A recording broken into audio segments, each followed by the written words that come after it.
At my granddaughter's wedding, I discovered exactly how my family saw me, and it wasn't as a grandmother. It was as a checkbook with a heartbeat. I'm Alice Thompson, 67 years old, a widow for 3 years, and until that afternoon, I believed family celebrations were still built on love. Jennifer's wedding was supposed to be one of the happiest days of my life. I had helped plan it for nearly a year. I had listened to venue options, tasted cake samples, compared flower arrangements, and written more checks than I cared to count. None of that bothered me. Jennifer was my only granddaughter, and seeing her happy felt worth every dollar. The ceremony was held at a beautiful country club just outside Denver. The June sunshine stretched across the lawns, and white roses lined the walkway leading to the reception hall. Guests laughed as they arrived. Soft music drifted through the warm afternoon air. Everything looked perfect. I arrived early, wearing a pale blue dress that my late husband, Robert, always said brought out my eyes. For a moment, standing near the entrance, I imagined what he would have said if he had been beside me. Probably something kind. Something that would have made me smile. I missed him more than usual that day. At the reception check-in table, a young woman handed me a name tag attached to a silver ribbon. "Welcome, Mrs. Thompson," she said cheerfully. I smiled and thanked her. Then I looked down. At first, I thought I had misread it. My eyes moved across the words again. Then a third time. The old lady who's paying for everything. The sounds around me seemed to fade. The laughter, the music, the conversations. Everything felt strangely distant. I stood there holding the tag between my fingers. Surely it was a mistake. Some kind of printing error. Some misunderstanding. The young woman noticed my expression. "Is everything okay?" she asked politely. I forced a smile. "I'm sure it's nothing," I replied. My voice sounded calm. Calmer than I felt. I pinned the tag onto my dress and walked inside. The ballroom glittered with crystal chandeliers and gold decorations. Guests moved from table to table carrying glasses of sparkling cider. Several people greeted me warmly, but I noticed something almost immediately. Some of them glanced at my name tag before quickly looking away. Others exchanged awkward smiles. One couple whispered to each other as I passed. A knot tightened in my stomach. This wasn't an accident. Someone had printed that message intentionally. Across the room, I spotted my daughter-in-law, Pamela. She stood near the head table directing vendors and greeting guests. She looked elegant in a designer dress and carried herself like she owned the entire event. When her eyes met mine, she smiled. Not a warm smile. Not a welcoming smile. It was the kind of smile someone gives when they know something you don't. I smiled back. Then I walked to my assigned table. What I found there only deepened the uneasy feeling growing inside me. My seat wasn't near my family. It wasn't near Jennifer. It wasn't even near relatives. My name card had been placed at a table occupied by photographers, decorators, and event staff. For several seconds, I simply stared at the card. Then I slowly pulled out my chair and sat down. Around me, strangers chatted about schedules and equipment. Across the ballroom, my family laughed together beneath a sign that read "Reserved for Family." I looked at them. Then I looked down at the words hanging from my neck. "The old lady who's paying for everything." In that moment, I realized the wedding was not the story. The wedding was only the beginning. I remained at that table for nearly 20 minutes, smiling politely whenever someone spoke to me, pretending that nothing was wrong. The photographer sitting beside me introduced himself and asked how I knew the bride. When I told him Jennifer was my granddaughter, his eyebrows lifted for a second before he quickly recovered. That brief reaction told me more than he probably intended. Even strangers could see that something about my seating arrangement did not make sense. Across the ballroom, I watched my family move from conversation to conversation. Richard stood near the dance floor laughing with several business associates. Pamela floated through the room accepting compliments as though she had personally created every detail of the event. Jennifer looked beautiful and genuinely happy, which made everything more complicated. I did not want to ruin her wedding day. I did not want to create a scene. So I stayed quiet. A waiter passed carrying trays of appetizers. Moments later, I overheard two guests standing nearby. One of them glanced toward me before lowering her voice. "Is that her?" she asked. The other nodded. "That is what Pamela said." They noticed me looking their way and immediately changed the subject. My stomach tightened. "Pamela said what?" I wondered. The question lingered in my mind as the reception continued. During dinner service, another strange thing happened. The master of ceremonies stepped onto the stage and thanked several people who had helped make the wedding possible. The florist received applause. The wedding planner received applause. Then he smiled toward my side of the room. And of course, a special thank you to Alice Thompson, whose generosity helped make today possible. Several guests turned toward me and clapped. Before I could react, someone at a nearby table laughed and said, "There is the family bank." A few people chuckled. Not loudly, not cruelly, but enough. Just enough. I smiled again. It felt like the only thing I could do. As the applause faded, I looked toward Pamela. She was smiling too. Not embarrassed. Not surprised. Almost pleased. That was when I stopped believing any of this was accidental. I thought back over the past few years. Little moments I had ignored. Small comments that seemed harmless at the time. Pamela joking that I should receive frequent flyer miles for all the checks I wrote. Pamela telling friends that I was impossible to shop for because I could simply buy myself anything. Pamela introducing me at a birthday dinner by saying, "This is Alice. She keeps all of us afloat." Everyone had laughed, including me. Looking back now, I realized the jokes always seemed to circle back to money. The music grew louder as the evening moved forward. Guests filled the dance floor. I should have been enjoying myself. Instead, I felt like I was standing outside a window watching my own family from a distance. Then I noticed something that made my chest ache. At the head table, there was an empty chair between Richard and Jennifer. A chair that easily could have been mine. A chair that should have been mine. Yet I was seated beside strangers while my family celebrated together. I excused myself and walked toward the lobby to collect my thoughts. The hallway was quieter there. Cool air drifted from the entrance doors.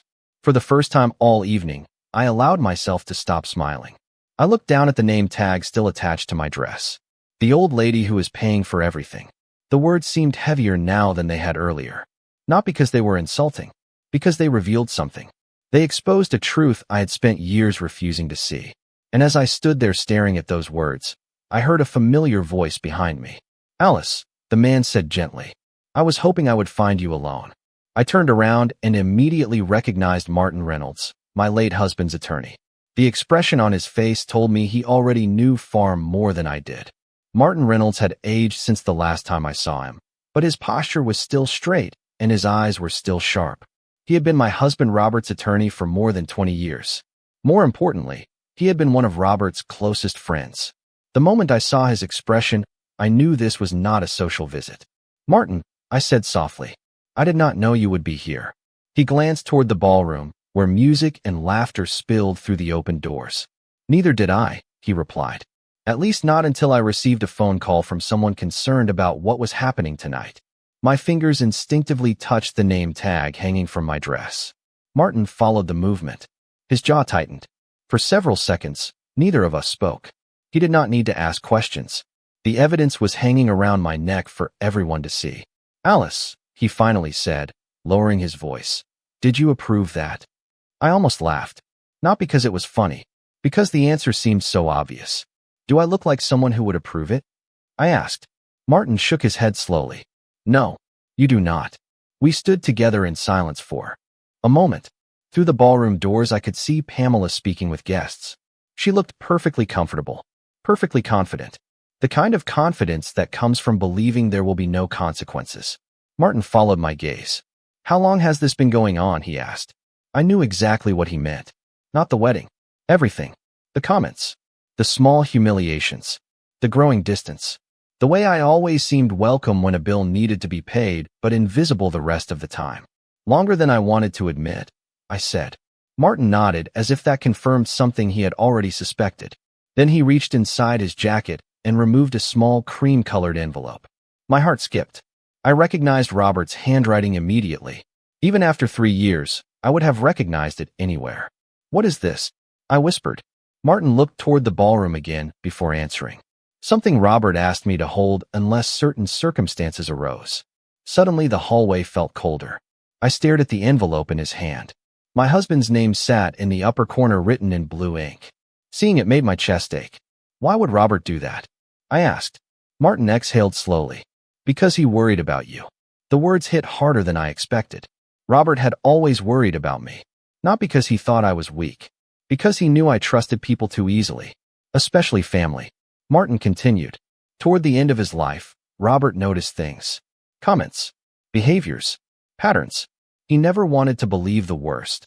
but he wanted protection in place if his concerns proved correct. I looked down at the envelope again. Part of me wanted to open it immediately. Another part was afraid of what I might learn. "What is inside?" I asked. Martin hesitated. "Before I answer that, there is something you need to know." His tone changed. It became more careful, more deliberate. "You are not imagining what happened tonight. Several guests have approached me already. Apparently, Pamela has been making jokes about your finances for months. Some people thought you were in on it. Others were uncomfortable. A few were disgusted." I closed my eyes briefly.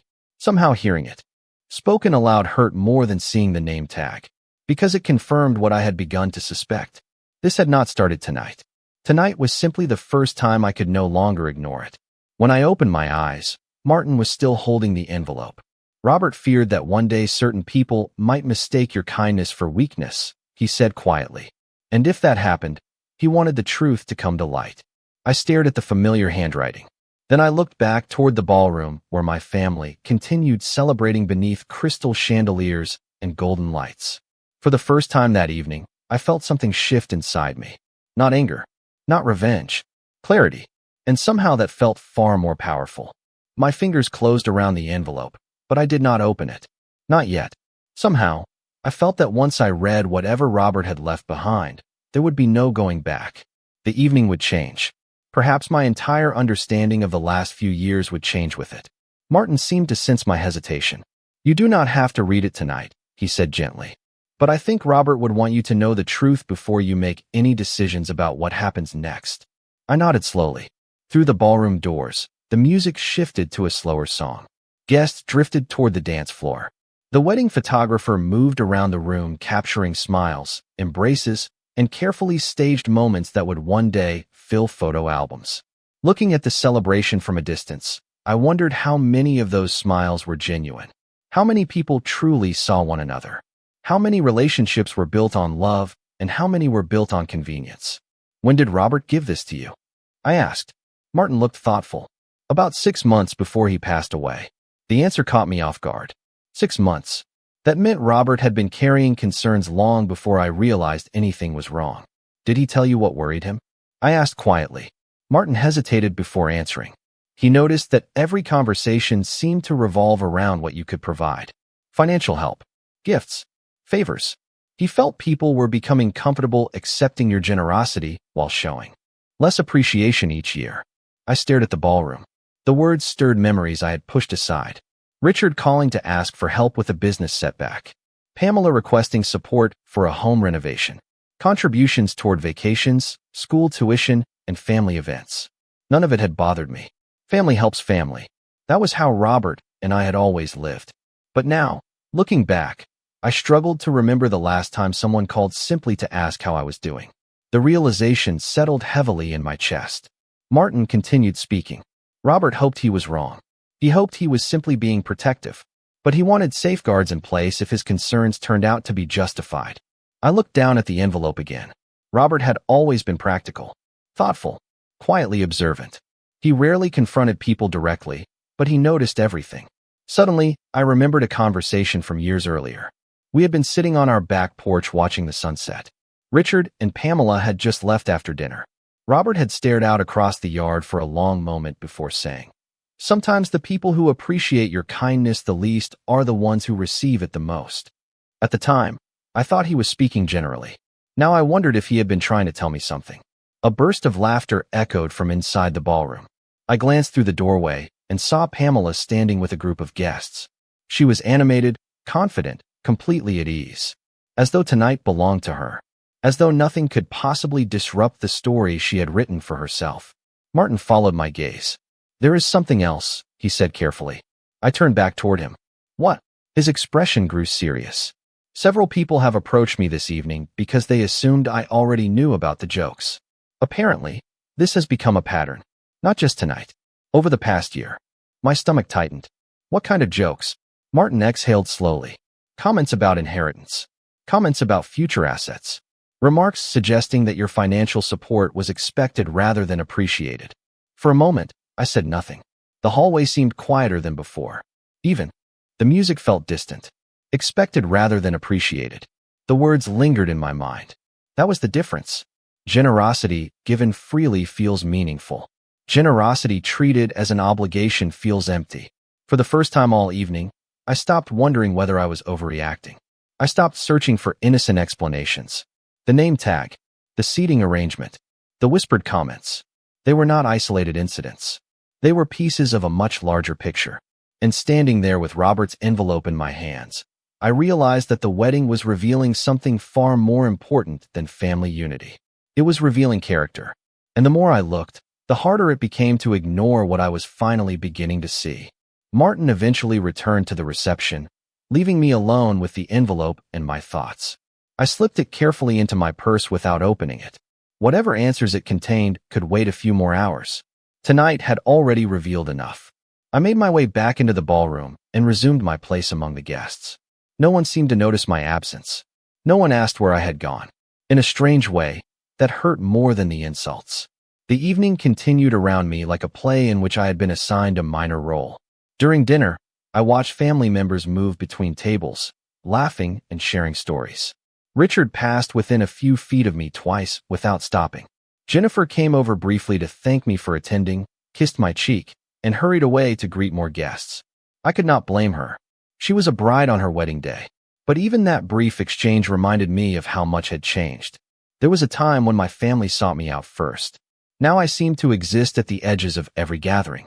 Later, while guests were lining up for dessert, I stepped onto an outdoor terrace overlooking the golf course. The evening air was cool and quiet compared to the noise inside. As I stood near the railing, I heard voices approaching from around the corner. Instinctively, I remained where I was. The speakers had not seen me. The first voice belonged to Pamela. The second was one of her close friends. Honestly, it was not even difficult, Pamela said with a laugh.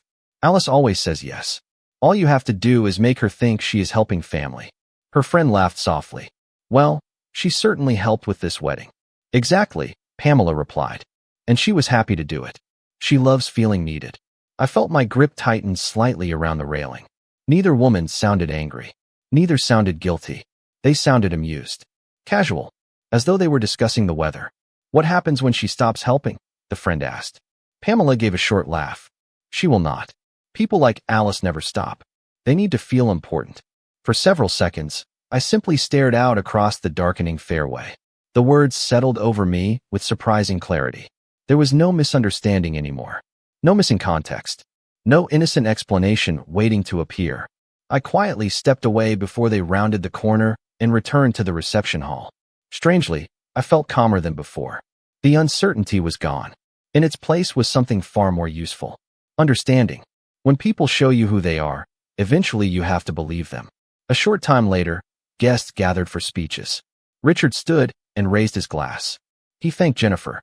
He thanked the groom. He thanked friends, relatives, and vendors. Then he smiled toward my side of the room.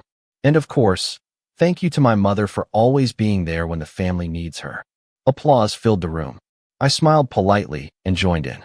But this time, I heard the sentence differently. Not as gratitude. As expectation. Always being there when the family needs her. The phrase echoed in my mind long after the applause faded. Because suddenly I realized something important. Very few people had asked what I needed. And for the first time in many years, I found myself wondering what would happen if I stopped giving everyone exactly what they expected. The reception finally ended a little after 10 o'clock that evening.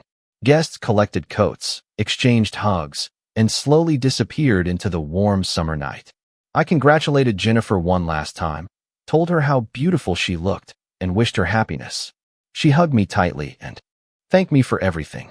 Those words lingered with me as I walked toward the parking lot. Thank you for everything. It was a sincere statement coming from her, and that made it different. But sincerity had become surprisingly rare. The drive home took nearly 40 minutes. The roads were quiet. Streetlights passed across my windshield in steady intervals. For most of the drive, I did not turn on the radio. I simply thought. By the time I pulled into my driveway, the house felt different. Not lonely. Not empty. Clear. I carried my purse inside, switched on the kitchen light, and set the envelope on the dining room table. Robert's handwriting seemed almost alive beneath the soft glow of the overhead fixture. For several minutes, I just stared at it. Then I made a cup of tea, sat down, and carefully opened the envelope. Inside was a letter and several legal documents. The first page was written entirely in Robert's familiar handwriting. My dear Alice, if you are reading this, then something has happened that convinced Martin this letter should finally be opened. I hope he is wrong. I hope you are opening this only because I worried too much. But if he is right, I need you to know something. None of this is your fault. I stopped reading and wiped away a tear before continuing. You have always believed the best about people. That is one of the reasons I loved you for 42 years. But kindness can attract two kinds of people, those who appreciate it and those who expect it. I fear some people in our family no longer know the difference. My chest tightened. Every sentence sounded exactly like Robert. Calm, practical, honest.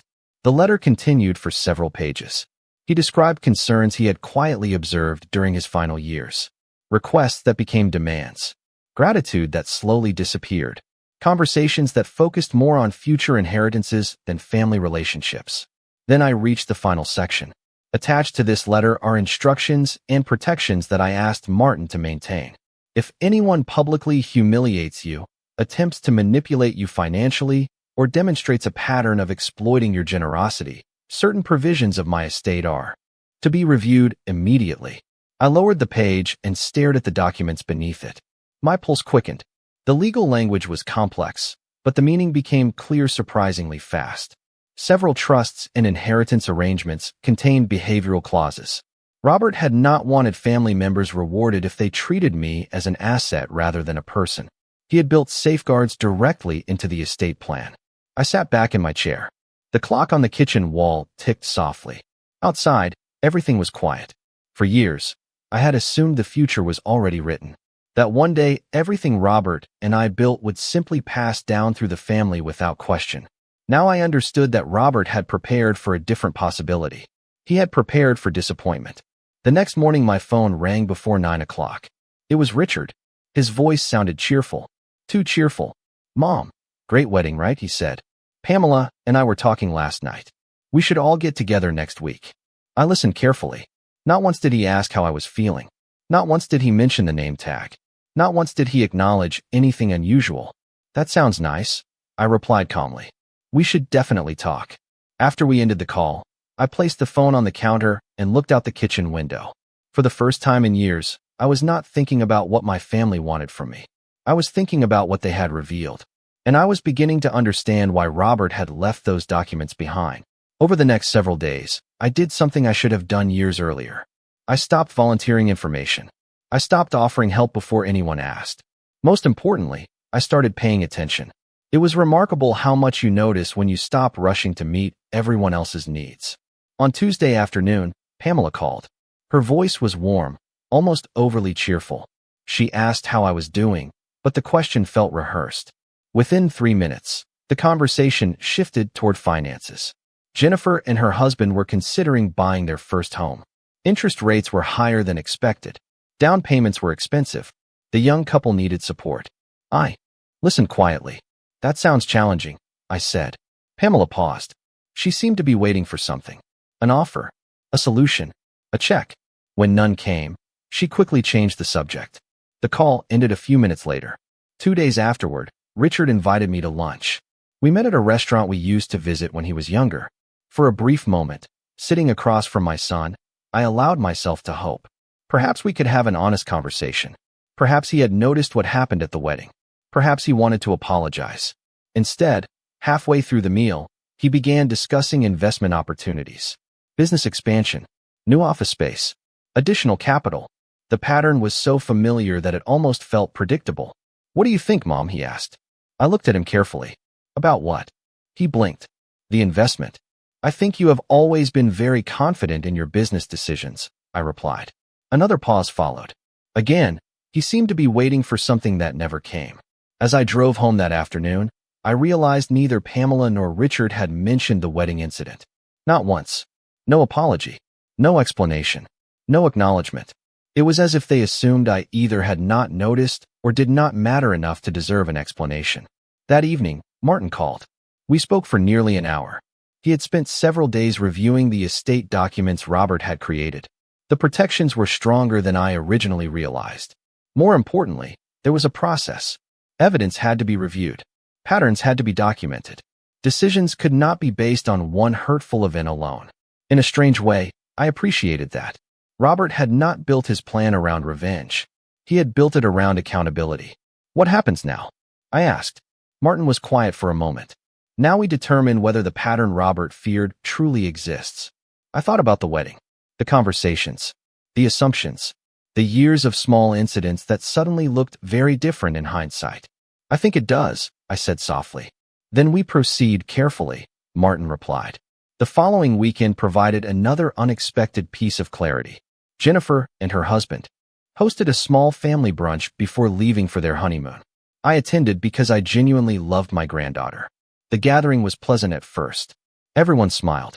Everyone acted as though life was perfectly normal. Then I overheard a conversation between Pamela and a relative from her side of the family. They did not realize I was standing nearby. Eventually, everything will be simpler, Pamela said.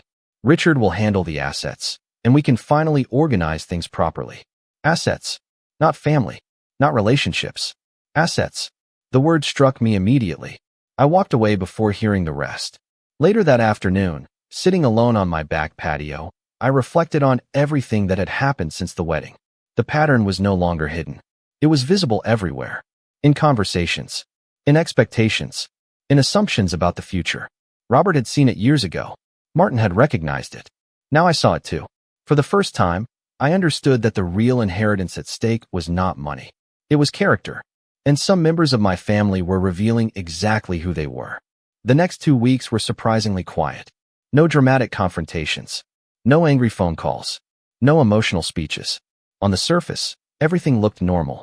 Yet beneath that calm surface, something important was changing. For the first time in years, I stopped automatically solving problems that were not mine. When Richard called asking if I knew anyone who might help finance a new business project, I listened politely and wished him luck. When Pamela mentioned rising expenses connected to their home, I expressed sympathy and changed the subject. Each conversation revealed the same pattern. Disappointment followed whenever assistance was not immediately offered. It was subtle, a pause, a shift in tone, a trace of frustration quickly hidden behind politeness. The reactions were small, but once I noticed them, I could not stop seeing them. Meanwhile, Martin continued reviewing documents and gathering information. Several individuals who attended the wedding had voluntarily shared their observations. None of them knew about Robert's letter. None of them knew about the estate provisions. They simply felt uncomfortable about what they had witnessed. One afternoon, Martin invited me to his office. He placed a folder on the conference table between us. It was thicker than I expected. What is all this? I asked. Documentation, he replied. Comments, statements, witness accounts, financial records. Nothing dramatic, just patterns. I opened the folder and slowly reviewed several pages. Some entries were surprisingly recent. Others stretched back years. A remark about future inheritances made at a holiday gathering. A conversation about property ownership overheard during a family event. Assumptions regarding financial support that had been treated almost as guarantees. Reading everything together created a picture that was difficult to ignore. None of the individual incidents seemed significant alone. Combined, they told a very different story. Robert was thorough, Martin said quietly. He believed actions matter more than words. I nodded. The evidence did not make me feel victorious. If anything, it made me sad. Because every page represented a relationship that had slowly shifted away from mutual respect. A few days later, another opportunity arrived unexpectedly. Richard invited me to dinner at his house. Pamela greeted me warmly at the door. Too warmly. Throughout the evening, both of them seemed unusually attentive. They asked about my health, my travel plans, my future. Then, during dessert, the conversation turned toward estate planning. The transition was so smooth that it almost sounded accidental. Almost. You know, Pamela said casually, it is important to keep everything organized as we get older. Richard nodded in agreement. We just want to make sure things are simple for everyone down the road. I stirred my coffee and listened. Neither realized how differently I now heard their words. Months earlier, I might have interpreted the conversation as concern. Now I heard expectation, assumption, entitlement carefully disguised as responsibility. When I left that evening, I sat in my car for several minutes before starting the engine. The porch light illuminated the front door behind me. Through a window, I could see Richard and Pamela talking. They appeared relaxed, confident, certain of how the future would unfold. They still believed they understood the entire story. What they did not know was that the story had already changed. The pieces Robert left behind were finally coming together. And for the first time since the wedding, I felt completely prepared for whatever happened next. 3 weeks after the wedding, Martin arranged a formal meeting at his office. The invitation was simple. Richard received one. Pamela received one. I received one. No explanation was included. On the afternoon of the meeting, I arrived a few minutes early. Martin greeted me warmly and escorted me into the conference room. The long oak table looked familiar.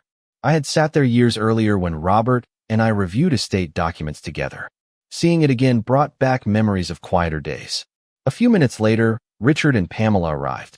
They appeared curious but relaxed. Richard kissed my cheek and asked how I was doing. Pamela smiled and complimented my jacket. Both acted as though nothing unusual had happened. Martin waited until everyone was seated before speaking. "Thank you for coming," he said. "Today we need to review several provisions contained within Robert Thompson's estate plan." Richard exchanged a quick glance with Pamela. Neither seemed concerned. Martin opened a folder and began reading. He explained that Robert had created specific standards tied to inheritance distributions and trust benefits. Those standards included expectations regarding respect, conduct, and treatment of immediate family members. As the explanation continued, Richard's expression slowly changed. Pamela sat very still. Martin then presented documentation, witness statements, records, notes, patterns of behavior collected over time. Nothing dramatic, nothing exaggerated, simply facts. The comments about future assets, the repeated assumptions regarding financial support, the public humiliation at the wedding, the seating arrangement, the name tag, the statements overheard by multiple guests. The room grew quieter with every page. Several times, Richard attempted to interrupt. Martin politely asked him to wait until the review was complete. Finally, Martin set down the final document and folded his hands. Based on the provisions established by Robert Thompson and the evidence reviewed under those provisions, certain inheritance benefits and future distributions are being redirected according to the alternate instructions outlined in the estate plan. Silence filled the room. Richard stared at the papers in front of him. Pamela's confidence disappeared completely. For the first time since the wedding, neither seemed certain of what to say. "You cannot be serious," Richard finally said. Martin's voice remained calm. "These instructions were drafted years ago. Your father anticipated the possibility that circumstances might require their activation." Richard looked at me then, not at Martin, at me. His expression carried confusion more than anger. "Mom, why did you not say anything?" The question lingered in the room. I thought about the wedding, the conversations afterward, the assumptions, the expectations, the years of being valued more for what I provided than for who I was. Because nobody asked, I answered quietly. Neither Richard nor Pamela spoke. There was nothing left to argue about. The decision had been made years earlier by the one person who understood exactly what was happening. Martin closed the folder. The meeting ended shortly afterward. No one raised their voice. No one created a scene. When I stood to leave, I paused near the door and looked back one final time. Richard sat staring at the documents. Pamela remained silent beside him. For the first time, they were being forced to confront consequences rather than expectations. I walked out of the building and into the afternoon sunlight. The air felt lighter than it had in months. Not because anyone had lost money, not because anyone had been punished, but because the truth no longer needed to hide. Robert had been right about something else. Character eventually reveals itself. Sometimes it happens slowly. Sometimes it happens all at once. Either way, the truth always arrives. As I reached my car, I looked up at the clear blue sky and smiled. For years, I had believed family was something you protected at any cost. Now I understood something different. Real family protects one another. Real family values people more than possessions.